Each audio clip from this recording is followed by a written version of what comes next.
ഒരിക്കൽ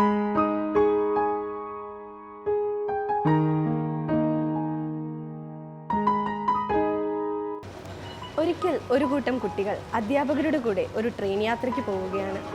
ട്രെയിൻ ഒരു സ്റ്റേഷനിലെത്തിയപ്പോൾ രണ്ടുപേർ അവരുടെ അടുക്കൽ വന്നിരുന്നു. അതിലൊരു ചെറുപ്പക്കാരൻ ആ മുതിർന്ന വ്യക്തിയോട് ആശ്ചര്യത്തോടെ ചുറ്റുമുള്ളതെല്ലാം നോക്കിയിട്ട് ഓരോന്നും എന്താണെന്ന് ചോദിക്കുവാൻ തുടങ്ങി. അദ്ദേഹം ഇതിനെല്ലാം മറുപടി കൊടുത്തു. കുറച്ചു സമയത്തിന് ശേഷം ഇവൻ ഇങ്ങനെ ആശ്ചര്യത്തോടെ ഓരോന്നും ചോദിക്കുന്നത് കേട്ടുകൊണ്ട് കുട്ടികൾ കരുതി ഇവൻ എന്തെങ്കിലും മാനസിക പ്രശ്നമുണ്ടാകും എന്ന്. അതിനുശേഷം പുറത്ത് മഴ പെയ്യുവാൻ തുടങ്ങി. കുട്ടികളുടൻ ജനാലകൾ അടച്ചു.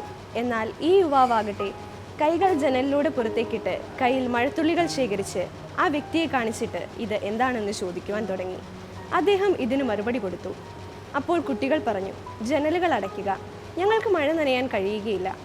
അവരുടെ ആക്രോശങ്ങൾ ഏറി വന്നപ്പോൾ ആ വ്യക്തി ആ യുവാവിൻ്റെ കൈകൾ അകത്തേക്ക് വലിച്ചിട്ട് ജനാലകൾ അടച്ചു. അതിനുശേഷം അദ്ദേഹം പറഞ്ഞു, ഇവൻ എൻ്റെ ഏക മകനാണ്. ഇവൻ ജന്മനാ അന്ധനായിരുന്നു.